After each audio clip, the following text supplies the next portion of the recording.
सुने, पढ़ाने वाले हैं आज adjoint and inverse of A matrix. किसी मैट्रिक्स का एडजॉइंट कैसे निकालना है और उस मैट्रिक्स का इनवर्स कैसे निकालना है। हम एक बार चर्चा कर चुके हैं कि किसी मैट्रिक्स का इनवर्स निकालने के लिए एलिमेंट्री ऑपरेशन की आवश्यकता भी पड़ती है। एलिमेंट्री ऑपरेशन की मदद से इनवर्स निकालना एक तरीका है और एडजॉइंट का प्रयोग कर करके इनवर्स निकालना दूसरा तरीका है। मैट्रिक्स का इनवर्स दो तरीके से निकाला जाता है, एक एलिमेंट्री ऑपरेशन का प्रयोग कर करके और दूसरा एडजॉइंट का प्रयोग कर करके। हम आपको सिखाएंगे पहले कि किसी मैट्रिक्स का एडजॉइंट कैसे निकालते हैं, और जब एडजॉइंट निकालना सीख जाएंगे तो इनवर्स भी बड़ी आसानी से सीख सकते हैं। ठीक है, आइए शुरुआत करते हैं एडजॉइंट का। कंसेप्ट यहां ये है कि एडजॉइंट निकालने के लिए मान लो कोई ए मैट्रिक्स है AIJ, तो उसके एडजॉइंट को सूचित किया जाता है दो तरीके से। Then adjoint of A is denoted bye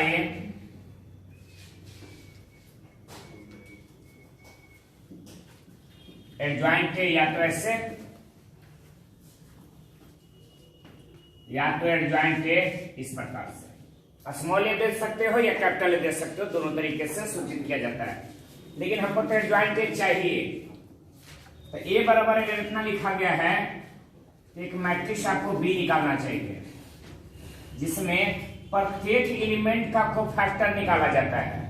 आप याद करें, हम डिटरमिनेंट पढ़ाए हैं और डिटरमिनेंट में आपको बतलाए थे माइनर और कोफैक्टर निकालने को, कि माइनर कैसे निकाल सकते हो, कोफैक्टर कैसे निकाल सकते हो।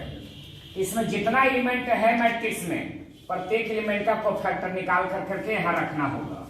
तो हम मान लेते हैं यहाँ पर AIJ का कोफैक्टर कैपिटल AIJ या CIJ, ठीक है। और एडजॉइंट ए अगर निकालना है तो जो बी निकल के आया सभी का कोफैक्टर जहां जहां निकल के आया रख देते हैं, उसके बाद इसका ट्रांसपोज कर लेते हैं। बी ट्रांसपोज कहने का मतलब है CJI, जो IJ था वो हो जाएगा जो रो में था वो कॉलम में, और कॉलम वाला ट्रांसफर हो जाएगा। इस प्रकार से हम एडजॉइंट ए प्राप्त कर सकते हैं। आइए हम एग्जांपल लेते हैं, एक छोटा सा एग्जांपल लेते हैं। 2 गुना 2 ऑर्डर का मैट्रिक्स लेते हैं और उसका एडजॉइंट निकाल करके आपको दिखलाते हैं। ये है मैट्रिक्स है A = 2 4 3 7 और हमसे कहा जा रहा है कि आप इसका एडजॉइंट निकालिए, बताइए क्या होगा। तो पहले आप ध्यान दो, हमें कोफैक्टर निकालना होगा 2 का, 4 का, 3 का और 7 का। चारों का पहले कोफैक्टर निकालिएगा। अब कोफैक्टर 2 का कोफैक्टर निकालिएगा तो 2 के जगह पर रखिएगा, 4 का कोफैक्टर 4 के जगह पर, 3 का कोफैक्टर 3 के जगह पर और 7 का कोफैक्टर 7 के जगह पर। रखने के बाद उसका ट्रांसपोज कर देंगे तो एडजॉइंट ए निकल आएगा। आइए बताते हैं। कोफैक्टर ऑफ 2 का कोफैक्टर तो याद रखिए -1 का पावर। हमने पहले ही कहा था कोफैक्टर आप निकाल रहे हैं तो -1 का पावर जितना रो में है और कॉलम में है उसको खाली जोड़ देना है। तो सर पहला रो में है और पहला ही कॉलम में है तो 1 + उसके बाद जिस एलिमेंट जिस रो में है और जिस कॉलम में है वो डिलीट कर देना है। रो कैंसिल, कॉलम कैंसिल, जो बचता उसको डिटरमिनेंट में रख देना है। 7 मॉडुलस में नहीं है, डिटरमिनेंट में है और 7 का डिटरमिनेंट 7 ही होगा। -1 का पावर 2 इवन पावर है इसलिए +1 अब गुना 7 अर्थात 7। कोफैक्टर ऑफ 4 -1 का पावर, हम सिर्फ 4 का कोफैक्टर बता रहे हैं आपको। ये कैंसिल। पहली बात कि किस रो में है और किस कॉलम में है, तो पहला रो में है दूसरा कॉलम में है तो 1 + 2 4 रो कैंसिल, कॉलम कैंसिल, फिर बचेगा -1 का पावर 3 और 3 का -3। कोफैक्टर ऑफ 3 का कोफैक्टर बताएं। तो फिर बताए -1 का पावर 2 प्लस दूसरा रो में है, पहला कॉलम में है, तो 2 + 1, ये कैंसिल, ये कैंसिल, -1 का पावर 3, -1 इधर 4, कोफैक्टर ऑफ 7। कैमा रो में है, कैमा कॉलम में है, वो बताना है। दूसरा रो में भी है, दूसरा ही, तो 7 का ये कैंसिल, ये कैंसिल, सिर्फ 2 आएगा। -1 का पावर 4, तो +1 और गुना में 2, अर्थात हम चार ही एलिमेंट इसमें था और प्रत्येक एलिमेंट का हम कोफैक्टर निकाल चुके हैं। तो कोफैक्टर निकल गया, इसका मतलब एक और मैट्रिक्स निकल गया B बराबर हम क्या लिखते हैं, तो 2 का कोफैक्टर 2 के जगह पर, तो 2 का कोफैक्टर आया है 7 लिखेंगे। 4 का कोफैक्टर 4 के जगह पर -3, 3 का कोफैक्टर 3 के जगह पर, 7 का कोफैक्टर 7 के जगह पर। और हमें B नहीं चाहिए, हमें चाहिए एडजॉइंट A। एडजॉइंट A का मतलब है B ट्रांसपोज, और B ट्रांसपोज करते हैं तो पहला रो पहला कॉलम है 7 -3, यही हमें इस मैट्रिक्स का एडजॉइंट मिला है। तो 2 गुना 2 ऑर्डर का एडजॉइंट निकालने का 2 तरीका। एक तो आपको कोफैक्टर मेथड से आप बनाओगे ही बनाओगे, एक शॉर्टकट मेथड भी है जिससे कि आप निकाल सकते हैं। एडजॉइंट प्राप्त करने का शॉर्टकट मेथड भी है, हम आपको समझाते हैं। लेकिन रूल यही है, एग्जाम में अगर ये 5 नंबर में या 2 नंबर में पूछा जाता है तो आप इसी का अप्लाई करेंगे। लेकिन हम आपको आंसर सिर्फ चेक करने के लिए एक और मेथड दे देते हैं, जिससे कि आप आंसर चेक कर सकते हैं कि हमारा सही है या गलत है, या फिर ऑब्जेक्टिव मारने के काम में आ सकता है, जो अगला हम मेथड आपको बताएंगे एडजॉइंट निकालने का। ठीक है, आप इसको जल्दी से नोट करिए।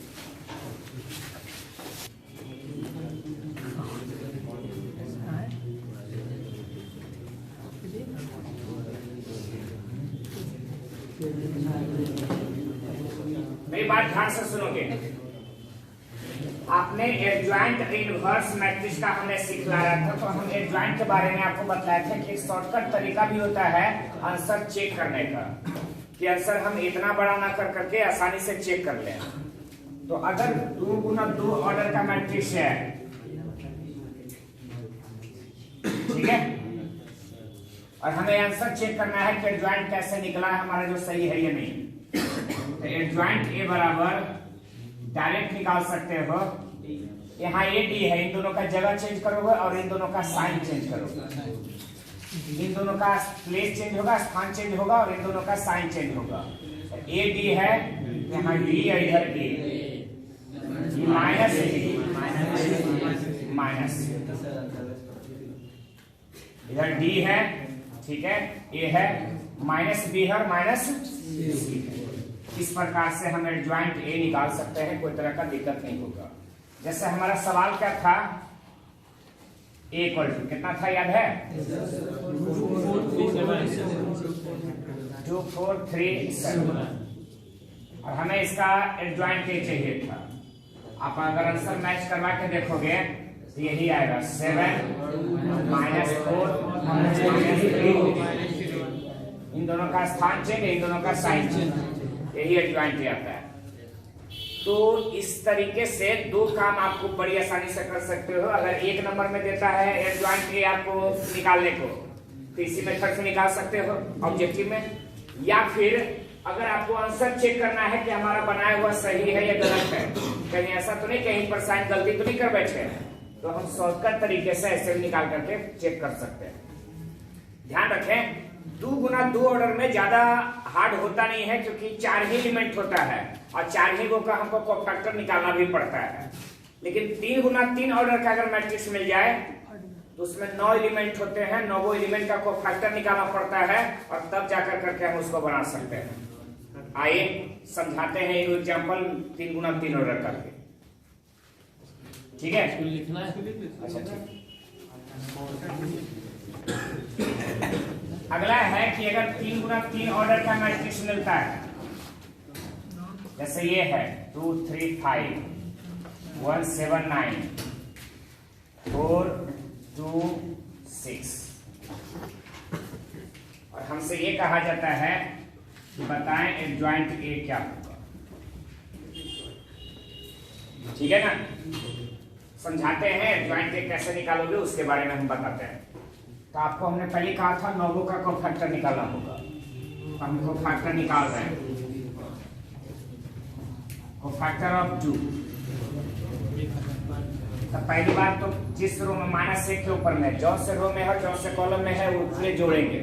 तो पहला रो में है पहला ही कॉलम में है तो 1 प्लस, और जिस रो में है रो डिलीट करेंगे कॉलम डिलीट करेंगे। 7 9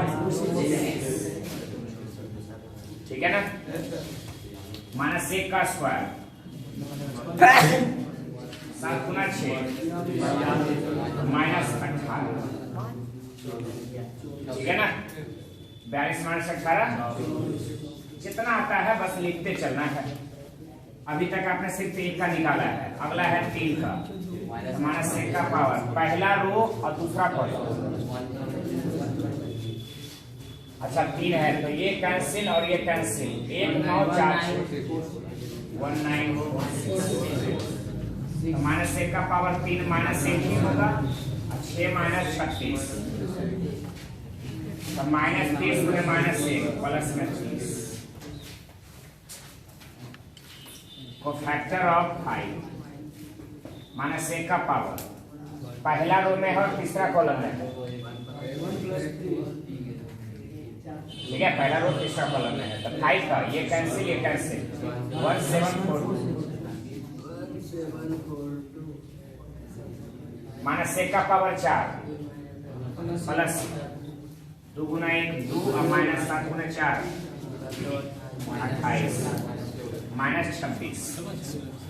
ठीक है ना, अभी 3 का निकला है, अभी और निकालना है। अगला है 1 का। तो जैमा रो में है दूसरा रो में पहला कॉलम में, तो -1 का पावर 2 प्लस 1। तो 1 का है ये कैंसिल ये कैंसिल, ये कैंसिल। 3 5 2 6 5 2 6। ठीक है ना, -1 का पावर 3 -6 गुना 3 18 -10 8 गुना -1 तो -8। इसी प्रकार से हमको 7 का निकालना होगा।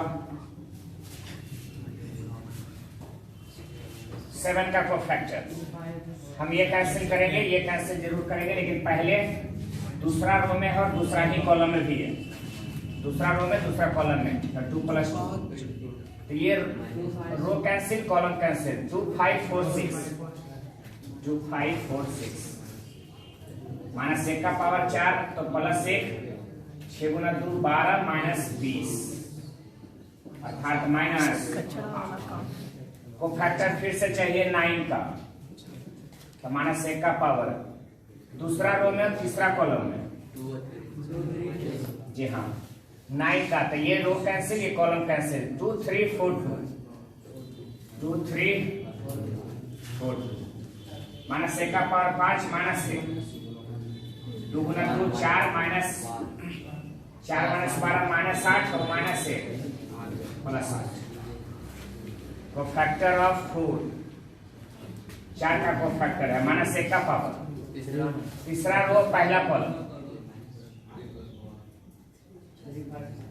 ये कैंसिल 3 5 7 9 3 5 7 9 -1 का पावर 4 1 9 गुना 3 27 माइनस 35 27 -35 -8। ठीक है, अगला है कि 2 का चाहिए। फिर 2 का -1 का पावर रो की संख्या याद है जी, तीसरा रो और दूसरा कॉलम तो 3 प्लस 2 ये कॉलम कैंसिल और ये रो कैंसिल। 2 5 1 9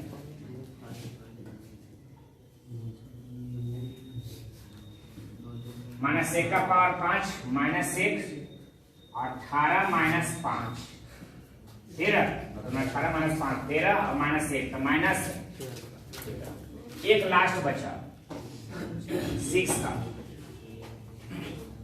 -1 का पावर, तीसरा रो तीसरा कॉलम, तो ये कैंसिल 2 3 1 7, 2 3 1 7, -1 का पावर 6 है ना, 14 -3, यानी जानते हैं कि इसमें समय लगेगा। अगर इस तरीके से बनाते हैं तो वक्त तो जरूर लगेगा। आप जल्दी से उसको नोट करें। चलिए सुनिए,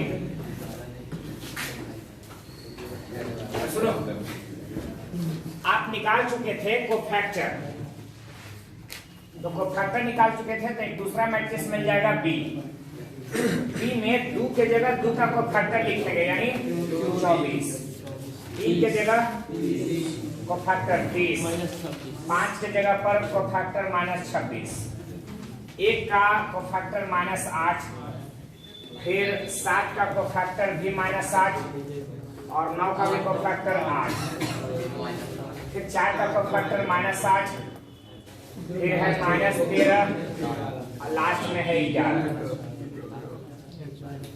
और हमको एडजॉइंट ए चाहिए। एडजॉइंट ए का मतलब है बी ट्रांसपोज, और बी ट्रांसपोज का मतलब है कि 24 रो को कॉलम में 24 30 -26 -8 -8 8 -8 -13 11, ठीक है ना। इस तरीके से हम एडजॉइंट ए निकाल सकते हैं, हमें किसी भी तरह का परेशानी नहीं होगा।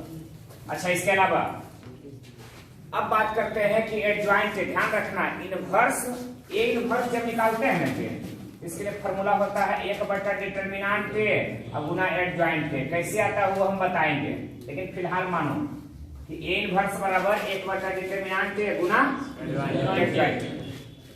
अच्छा, फिर ध्यान दो, एडजॉइंट ए यहाँ 1 डिटरमिनेंट ए, डिटरमिनेंट ए तो निकालना आता है, पढ़ा चुके हैं। एडजॉइंट ए अभी पढ़ाए हैं। तो डिटरमिनेंट ए निकालने का तो कोई शॉर्टकट नहीं है, जो आप उसी रूल से निकालोगे। लेकिन एडजॉइंट निकालने का 2 गुना 2 ऑर्डर में आपको शॉर्टकट बताए थे कि कैसे चेक कर ले सकते हो। उसी प्रकार से एडजॉइंट भी हम आपको बताते हैं कि कैसे शॉर्टकट तरीके से 3 गुना 3 ऑर्डर का भी निकाल सकते हो। 2 चीज में काम आएगा, एक तो ऑब्जेक्टिव बनाने में और दूसरा आंसर चेक करने में कि हमारा बनाया हुआ सही है या गलत है, और वो आपको कम टाइम में बन भी जाएगा। जैसे इसको बनाने में मिनिमम तो 15-20 मिनट हो सकता है चला जाए, और उसको बनाने में 2 मिनट लगेगा, तो समय का बचत है, मिलाने उलाने के काम आएगा। बतलाते हैं, आप जल्दी से इसको नोट करिए। सिर्फ इतना लिखोगे बी इक्वल टू इतना, एडजॉइंट के बराबर इतना। आइए शुरू करते हैं। एक मैट्रिक्स लेते हैं जिसमें कि हम आपको एडजॉइंट ए बताते हैं शॉर्टकट मेथड से कैसे बना सकते हैं। कोई भी ले सकते हो।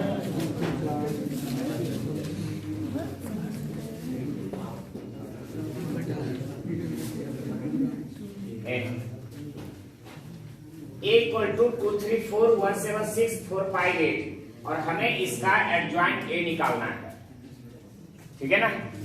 एडजॉइंट ए कैसे निकालें, तरीका हम आपको सिखलाते हैं शॉर्ट में। जैसे लिखा हुआ है वैसे ही लिख दें। 2 3 4 1 7 6 4 5 8, 2 3 4 1 7 6 4 5 8, जैसे था वैसे लिख दिया। 2 काम और करें, ये आप देख सकते हैं पहला कॉलम है और ये दूसरा कॉलम, तो पहला कॉलम और दूसरा कॉलम को रिपीट करते हैं। ध्यान दें, तो ये कॉलम को रिपीट करना है, पहला को और दूसरा को। 2 1 4 3 7 5। अच्छा, 2 रो को भी रिपीट कर दो, R1 और तो R1 को रिपीट करिएगा 2 3 4 2 3, और सेकेंड रो को 1 7 6 1 7। ये कैंसिल और ये कैंसिल। ध्यान देना है, पहले क्या करना है, सबसे जो इस तरफ राइट साइड वाला हिस्सा है, बड़ा वाला हिस्सा, ये काट देना है और ये काट देना है पूरा। जो हमको इनवर्स निकालना है, एडजॉइंट निकालना है, इसी से निकालना है। बतलाते हैं कैसे निकालेंगे। एडजॉइंट ए इक्वल टू, तो सबसे पहले क्या करना है कि क्रॉस गुना करना है। 7 गुना 8 56 माइनस 6 गुना 5 56 माइनस 30 कितना 26 यहाँ लिखेंगे। वैसे ही और आगे बढ़ाएंगे। 5 गुना 4 20 8 गुना 3 20 माइनस 24 माइनस 4 लिखेंगे। 3 गुना 6 18 7 गुना 4 18 माइनस 28 माइनस 10। ध्यान देना है गुना जो है वो ये जो हल कर रहे हैं वो कॉलम वाइज और लिखना है रो वाइज, ठीक है। फिर 6 गुना 4 24 8 गुना 1 तो 24 माइनस 8 16 8 गुना 2 4 गुना 4 16 माइनस 16 4 गुना 1 6 गुना 4 माइनस 12 माइनस 7। ये हो गया दो। तीसरा लास्ट है 1 गुना 5 7 गुना 4 5 माइनस 28 4 गुना 3 5 गुना 10 तो यहाँ 10 है 12 माइनस 10 एक लास्ट है 2 गुना 7 1 गुना 3 14 माइनस 3 जी हाँ एडजॉइंट ए इसका निकल गया, ठीक है। इसमें डायरेक्ट एडजॉइंट निकल जाएगा, हमको ट्रांसपोज करने की जरूरत नहीं होगी। तो इससे हम दो काम कर सकते हैं। अगर हमको शॉर्ट में कोई ऑब्जेक्टिव दे दिया 3 गुना 3 का, हालांकि देगा नहीं, शॉर्ट में हमको मेनली रूप से एक काम आएगा आंसर मिलाने में। जैसे क्या होगा ना, फर्क क्या होगा कि मान लो आप 9 का तो फैक्टर कर रहे हो और हो सकता है कि आपने गलती से किसी एक में गलती कर दिया हो, तो आपको दिखेगा तो नहीं, तो 1-2 मिनट टाइम थोड़ा अधिक ले लेना, जल्दी जल्दी से फिर इसको कर लेना, कंफर्म है। इससे अपने आप पता चल जाएगा कि केजा पे गलती आ रहा है। और ये ज्यादा आसान है, हल करते चलो लिखते चलो आसानी से आ जाएगा। उसमें ज्यादा लंबा है, हो सकता है प्रोसेस करते करते में कहा स्टेप छूट जाए या कहीं गलती हो जाए। यहाँ पर ऐसा कुछ नहीं होगा, इस स्टेप से भी बनाया जा सकता है। आंसर मैच कर करके देखिएगा, अगर मिल जाता है तो ठीक है, नहीं मिलेगा तो हम चेक करेंगे कि कहाँ गलती है, ठीक है। जल्दी से सुनिए, अब बात करते हैं इनवर्स कैसे निकाला जाएगा। तो आपको हम ध्यान दिलाते हैं कि ए गुना एडजॉइंट ए या फिर एडजॉइंट ए गुना में ए, ये दोनों का दोनों बराबर होता है determinant A Guna I. Determinant A जो ध्यान रखना ऑब्जेक्टिव में पूछेगा भी कि ए गुना एडजॉइंट ए किसके बराबर है, ये ऑप्शन दे देगा। ये अगर मान लो दे दिया कि 3 गुना 3 ऑर्डर का मैट्रिक्स है और पूछ दिया कि ए गुना एडजॉइंट ए बराबर कौन, ऑप्शन में लिख दिया डिटरमिनेंट ए का पावर 3, डिटरमिनेंट ए का पावर स्क्वायर आई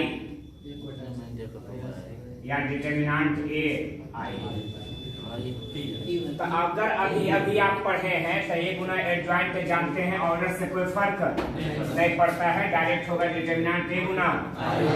लेकिन जानते हो अगर देर का पढ़ा हुआ है तो आपको ये भी महसूस होगा कि आखिर ऑर्डर बदल कर काहे लगे, हो सकता है ये वाला हो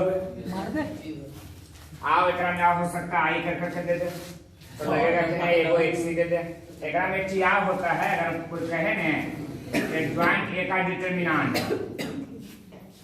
एडजॉइंट ए का डिटरमिनेंट कोई कहता है तो डिटरमिनेंट ए का पावर 3 ऑर्डर करना है, तो 3 माइनस 1 डिटरमिनेंट ए का स्क्वायर हो जाता है। तो एडजॉइंट ए का डिटरमिनेंट पूछेगा तो इसमें ऑर्डर की जरूरत है, 3 में से घटाएंगे 2 मिलेगा। लेकिन ए गुना एडजॉइंट में ऑर्डर की आवश्यकता नहीं है, बड़ी ज्यादा करेगा तो डिटरमिनेंट ए और आई 3 कर सकता है, 3 ऑर्डर का ही आ जाएगा, इससे ज्यादा नहीं जरूरत पड़ेगा।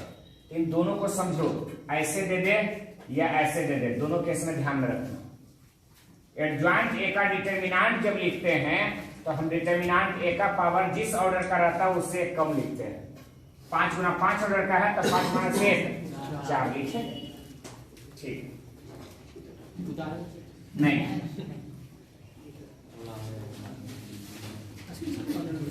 अब बतलाते हैं इसको, हम किसी एग्जाम्पल के द्वारा दिखलाते हैं, शो करते हैं। मान लो ए कोई मैट्रिक्स है 2 5 7 9, ठीक है, या फिर हम और कर देते हैं 4 9, आसान कर लीजिए। तो हम एक काम करेंगे, हमको एडजॉइंट ए चाहिए और एडजॉइंट ए आप पहले से भी जानते हैं, ट्रिकली जानते हैं कैसे निकालेंगे। 9 - 5 - 4, देखो आप लॉन्ग से आप बना भी सकते हो। डिटर्मिनेंट ए इक्वल टू 9 गुना 2 18 और -20 अर्थात माइनस। तो हमको तो ए और एडजॉइंट ए को गुना करना है, तो ए गुना एडजॉइंट ए का मतलब है 2 5 4 9, फिर है 9 - 5 - 4, मल्टीप्लाई करके देखते हैं। 2 × 9 2 × 9 18, 5 गुना -4 -20 18 -20, 2 गुना -5 -10 और +10, 4 गुना 9 -36, 4 गुना -5 -20 और 9 गुना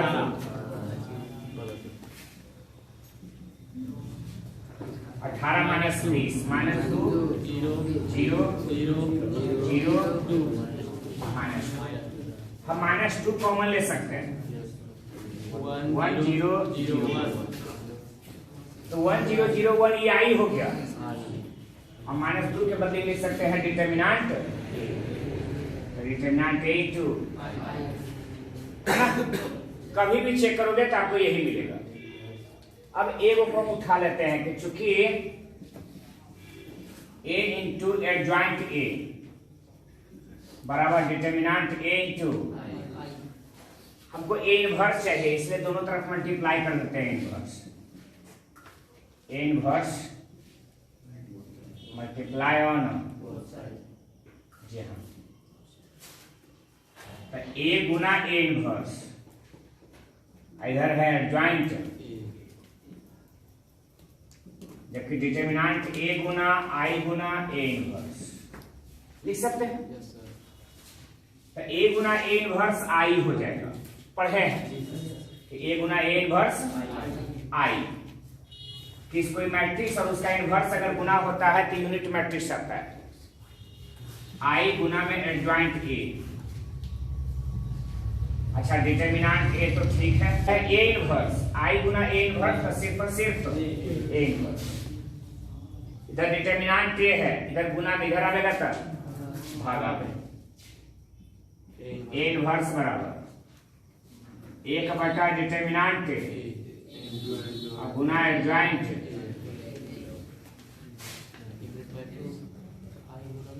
डिटर्मिनेंट यहाँ भागा में तो 1 बटा डिटर्मिनेंट गुना एडजॉइंट। आज के बाद से याद रखना, आई खत्म हो गया, आई यूनिट मैट्रिक्स है ना। आई यूनिट मैट्रिक्स किसी भी मैट्रिक्स में मल्टीप्लाई कर दिया जाए ये अपना साइन छोड़ देता है, अपना कुछ नहीं रखता, उसी मैट्रिक्स मिलता है, वही मैट्रिक्स जो गुना करते हैं आई के साथ। तो एडजॉइंट ए गुना किया तो एडजॉइंट ए मिला, और डिटर्मिनेंट ने गुना में इधर आएगा तब ए इनवर्स बराबर 1 बटा डिटर्मिनेंट ए इनटू एडजॉइंट। इस तरीके से आप ए इनवर्स निकाल सकते हैं। कोई प्रॉब्लम? अब आप चाहे तो इसको नोट कर सकते हैं। ध्यान दें, अगर आप एडजॉइंट और डिटर्मिनेंट की मदद से इनवर्स निकालना सीख जाते हैं, इनवर्स निकाल लेते हैं, तो इससे बेहतर कुछ नहीं। हम आपको एक एग्जांपल समझा लेते हैं, एक छोटा सा एग्जांपल 2 गुना 2 ऑर्डर का। इसमें 2 5 3 4 ऐसा ही कोई वैल्यू लिख दिया गया है। तो हमको दो चीज चाहिए, एक एडजॉइंट ए और दूसरा डिटर्मिनेंट ए। तो डिटर्मिनेंट ए बड़ी आसानी से निकाल सकते हैं, 2 गुना 4 माइनस में 15 तो -7, अच्छा, कई लोग ये भी देख लेते हैं कि सर डिटरमिनेंट देखिए और ये तो मैट्रिक्स था, तो ऐसे करके तोड़ कैसे दिए? देखो ये मैट्रिक्स तब तक था जब तक इसमें डिटरमिनेंट का साइन नहीं लगा। डिटरमिनेंट का साइन लगते ही मैट्रिक्स अपना साइन छोड़ देगा, डिटरमिनेंट हो गया। 2 गुना 4 8 और माइनस में 15 बराबर -7। अच्छा, एडजॉइंट आपको लॉन्ग तरीका सिखा चुके हैं, हम यहाँ समय बचाने के लिए ही शॉर्ट तरीका इस्तेमाल करते हैं। 4 - 5 ठीक है ना? और अगर हमको ए इनवर्स चाहिए तो फार्मूला याद रखेंगे 1/डिटरमिनेंट एडजॉइंट 1 डिटरमिनेंट ए का वैल्यू -7 एडजॉइंट ए का वैल्यू 4 - 5 -3। ठीक है ना? यही हमारा इनवर्स हो गया। अगर चाहे तो निगेटिव खाली उसमें मल्टीप्लाई कर ले सकते हैं। 1/7 -4 5 ये हो गया हमारा। ये तो छोटा था, इस तरीके का आपको और भी क्वेश्चन मिलेगा। अगर 3 गुना 3 ऑर्डर में भी मिलता है तो आप इस तरीके का ही इस्तेमाल करके बना सकते हैं। ठीक है, लेकिन हाँ, मेन मेहनत डिटरमिनेंट के तो आप निकालोगे ही, एडजॉइंट ये वाला में है। अगर 5 नंबर में सवाल दे दिया जाता है तो आप शॉर्टकट तरीका इस्तेमाल नहीं करेंगे, वो फैक्टर मेथड का ही इस्तेमाल करेंगे। और 9 एलिमेंट है तो 9 का फैक्टर निकालेंगे, उसके बाद एडजॉइंट निकालेंगे, तो उसके बाद डिटरमिनेंट निकालेंगे, उसके बाद इनवर्स निकालेंगे। ठीक है, आप ध्यान रखिएगा इसका। एक आध एग्जाम्पल लिखना, लिखिए प्रयोग, और इसका प्रयोग होता है solution of system of linear equation.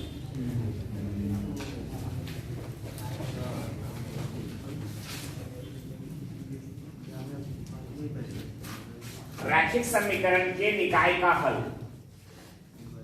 चलो पहले 2 वेरिएबल वाले ले लेते हैं।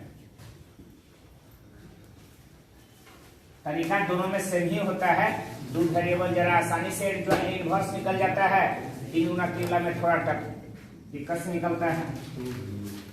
आपसे कहेगा कि 3x + 5y = मान लो 8 दे दिया, और 4x - 3y = में 1 दे दिया।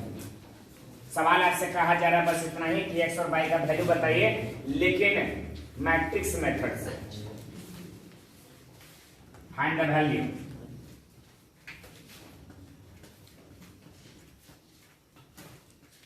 of x and y by matrix method।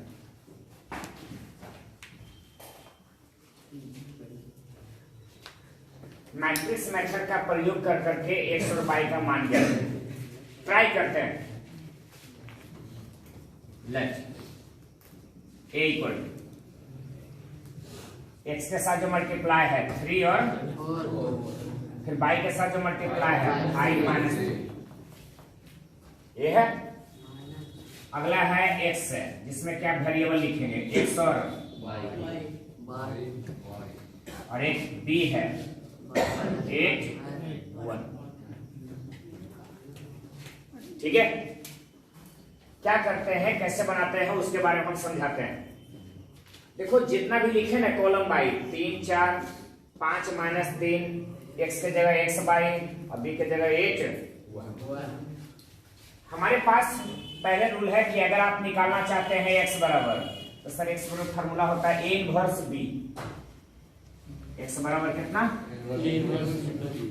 तो आपका मेन हेडर की है a इनवर्स निकाल दो। a इनवर्स निकाल लिए तो समझिए आप बनाना आसान हो गया आपके लिए। क्या करना है सुनो इसके बारे में। पहले क्या करना है, एक मैट्रिक्स A मानना है, A वाला में लिखेंगे x के साथ जो गुना है उसको कॉलम बाई में लिखेंगे, फिर y के साथ जो गुना है उसको कॉलम बाई में लिख देंगे। फिर कैपिटल X बराबर, कैपिटल X में सिर्फ वेरिएबल लेंगे, और जितना वेरिएबल है इसमें 2 है तो दोनों कॉलम बाई लिख देंगे, और b बराबर जो बराबर में कोई कांस्टेंट दिया गया है उसको लिख देंगे।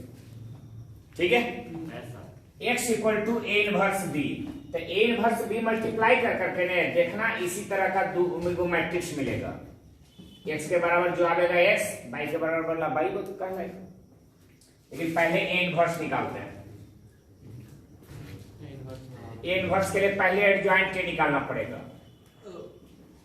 तो एडजॉइंट आपको जानते हैं, आप लोग तैयार हैं उसके लिए। 3 - 3 है, तो पहले माइनस क्या होता है, शॉर्टकट हम बता दिए। ऐसे आपको निकालना पड़ेगा, तो चारों का कोफैक्टर निकालना होगा, और चारों का कोफैक्टर निकालने के बाद आप एडजॉइंट निकाल सकते हैं, ऐसे नहीं।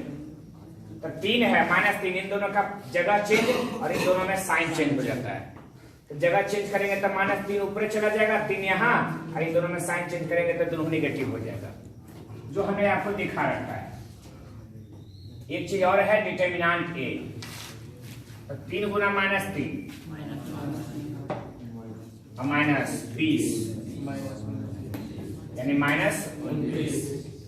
तो ए इनवर्स इक्वल टू हम लिख सकते हैं 1 बटा डिटर्मिनेंट ए और गुना एडजॉइंट, ठीक है। तो 1 बटा डिटर्मिनेंट ए का मान -29, एडजॉइंट ए का वैल्यू -3 -5 -4 3, निगेटिव खाली मल्टीप्लाई कर दो। 1 बटा 29 3 5 4 -3, ठीक है ना सर। अगर ए इनवर्स हमारा निकल जाता है तो फिर हम ध्यान देते हैं x बराबर ए इनवर्स गुना में बी।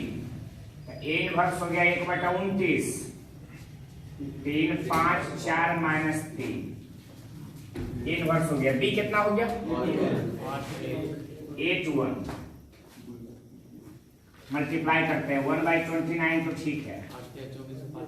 3 गुना 8 24, 1 गुना 5 5, 24 प्लस 5 4 गुना 8 32 और -3 29। भागा देंगे 29 को, 1 बटा 29 है ना, 29 से भागा पड़ेगा तो इधर 1 इधर भी 1। याद करिए कैपिटल एक्स बराबर कितना था, x/, यहाँ आ रहा है 1 1। तो अगर इक्वेट करेंगे यहाँ से x बराबर भी 1 और y बराबर भी 1, मैट्रिक्स मेथड से सोल्व हो गया, ठीक है। लास्ट में कैसे थे सर 1/29 लास्ट में 29 है ना, 29 है, यहाँ 1 बटा 29 है, तो 29 से तो भागा ही पड़ेगा ना प्रत्येक टर्म में। अगर 2 रहता तो 2 हम दोनों में गुना कर देते, 29 भागा में है तो 29 से दोनों को भागा दिए, भाग देने के क्रम में 29 बटा 29 1 हो गया, यहाँ भी 29 बटा 29 1 हो गया। अच्छा, ई मैट्रिक्स और ई मैट्रिक्स एक्स जो मैट्रिक्स मिला था दोनों सेम ही ऑर्डर का है और दोनों इक्वल भी है, तो इक्वल है तो कॉरस्पॉन्डिंग एलिमेंट सेम सेम होगा, तो x बराबर 1 होगा और y बराबर भी 1। इस तरीके से आप इसको सोल्व कर पाए। अच्छा, ये क्वेश्चन आपको 2 नंबर में नहीं दे सकता, जब भी देगा तब 5 नंबर में देगा। 2 गुना 2 ऑर्डर ला दे तब भी, और 3 गुना 3 ऑर्डर में दे, जैसे 3 वेरिएबल रहेगा तो 3 गुना 3 ऑर्डर में आवेगा। इन खाली मेहनत कहाँ है, तो इनवर्स मेन यही है, इनवर्स निकल गया तो 3 गुना 3 ऑर्डर के रहे चाहे 2 गुना 2 ऑर्डर का, दोनों में आप सोल्व कर सकते हैं। एक और क्वेश्चन बतलाते हैं, पहले इसको नोट कर ध्यान दो। अगर 3 वेरिएबल वाले इक्वेशन मिल जाए इसको कैसे सोल्व करना है उसका ख्याल करो। 2x plus 3y plus 4z equal to 7, फिर है 3x minus 2y plus 5z equal to 8,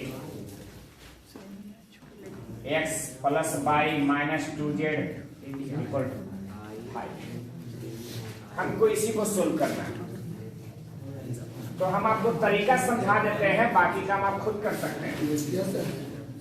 a equal to, हमने कहा था x के साथ जो गुना है उसको कॉलम बाई में लिखोगे तो 2 3 a,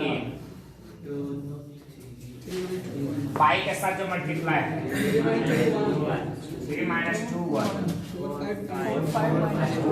5 माइनस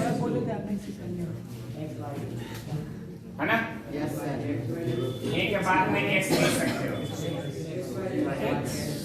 x बाई, और एक लिख सकते हो b 7 8 5,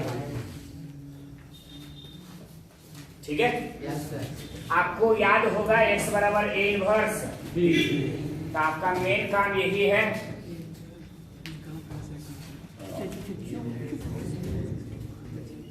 आपको मेन काम यही करना है, a इनवर्स निकालना है। a इनवर्स निकालना है तो उसके लिए पहले ज्वाइन निकालना होगा और डिटरमिनेंट निकालना होगा, और उसके बाद में a इनवर्स जैसे ही निकल के आ जाए तो इस मैट्रिक्स के साथ गुना कर देना। इस मैट्रिक्स के साथ गुना करने के बाद मैंने ऐसा करे 3 एलिमेंट बचेगा, तो x जो पहला काम बचेगा x के बराबर, y के बराबर, z के बराबर, और इस तरीके से x y z का मान आप निकाल सकते हैं। हम सिर्फ समय ज्यादा नहीं है, टाइम कम है, इस वजह से a इनवर्स आपके लिए बता नहीं पाएंगे, लेकिन आप निकाल सकते हो और बना सकते हो। और आपके पास बुक में गेस में क्वेश्चन है, प्रैक्टिस कर सकते हैं। ठीक है, बन जाएगा ना? ठीक है, अब सुनिए, एक काम और करना है, वो सुनिएगा, इधर ध्यान दो। ये तो है ही है, अगर a दिया गया है, x दिया गया है, b दिया गया है, तो ऑब्जेक्टिव में कुछ सवाल उठते हैं, उसके बारे में हम चर्चा कर लेते हैं। पहला सवाल क्या, कि क्या ये इक्वेशन कंसिस्टेंट है या कंसिस्टेंट नहीं है? इनकंसिस्टेंट है। कंसिस्टेंट को हिंदी में बोलते हैं संगत, और इनकंसिस्टेंट मतलब असंगत। क्या ये समीकरण संगत है या असंगत है? तो हम बताते हैं कि संगत कब होगा और असंगत कब होगा। या पूछेगा कि क्या इस समीकरण का जो हल है वो यूनिक सॉल्यूशन होगा, यानी अद्वितीय हल होगा, या अनेक हल होगा, या कोई हल नहीं होगा। ठीक है, इसके बारे में हम आपको मैट्रिक्स मेथड से इसका जवाब देते हैं कि कब कहेंगे कि यूनिक मतलब यूनिक सॉल्यूशन होगा, कब इनफिनाइट सॉल्यूशन होगा, और कब कोई सॉल्यूशन नहीं होगा। आइए पहला नंबर में जानते हैं।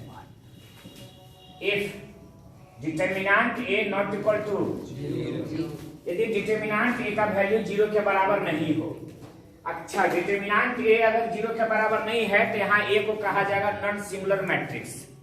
a को तो यहाँ हम ये भी कर सकते हैं कि यदि डिटरमिनेंट a 0 के बराबर नहीं हो या a नॉन सिंगुलर मैट्रिक्स हो, देन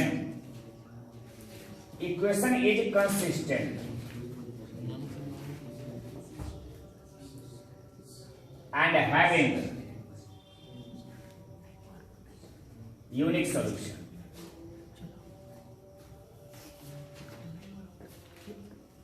कैसे सुनो, यदि डिटरमिनेंट का मान 0 के बराबर नहीं है तो इक्वेशन कंसिस्टेंट होगा और इसका सॉल्यूशन जो होगा यूनिक होगा, यानी एक हल होगा। अद्वितीय हल हो सकता है, अद्वितीय हल होगा, लेकिन बदलाव यही आ जाता है जब डिटरमिनेंट a का वैल्यू 0 के बराबर हो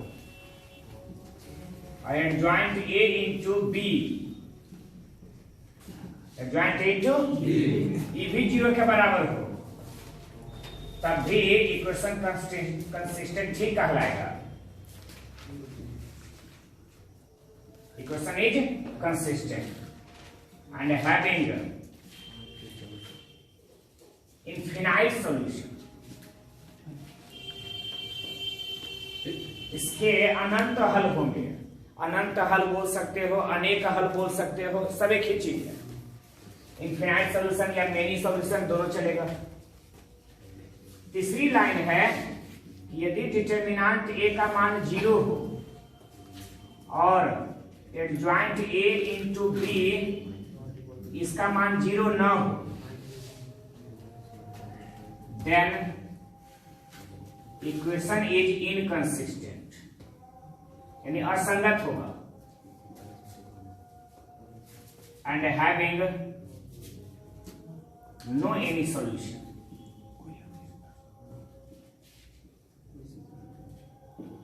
इसके कोई भी हल नहीं हो सकते हैं। ये तीनों बातें याद रखोगे, ऑब्जेक्टिव में ये सारे सवाल आया जा सकता है, पूछा जा सकता है। ठीक है, और इस प्रकार से हम आपके लिए ये खत्म हो गया है। आपके तरफ हमारी तरफ से कुछ चीजें हैं, ध्यान देना, हम बता रहे हैं।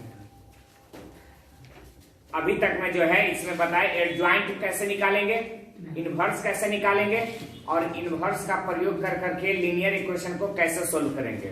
2 वेरिएबल वाले या 3 वेरिएबल वाले, और 2 वेरिएबल वाले इक्वेशन रहे चाहे 3 वेरिएबल वाले इक्वेशन रहे, कब इक्वेशन कंसिस्टेंट होगा, कब इनकंसिस्टेंट होगा, कब यूनिक सॉल्यूशन होगा, कब इनफिनाइट सॉल्यूशन होगा और कब कोई सॉल्यूशन नहीं होगा, इन सब का जवाब हमने आपको लिख दिया है। ठीक है, यहाँ खत्म हुआ। हम अगले क्लास में देखेंगे, कैलकुलस के बारे में अध्ययन करेंगे, कंटिन्यूटी, डीसी, इन सब चीजों के बारे में पढ़ाएंगे।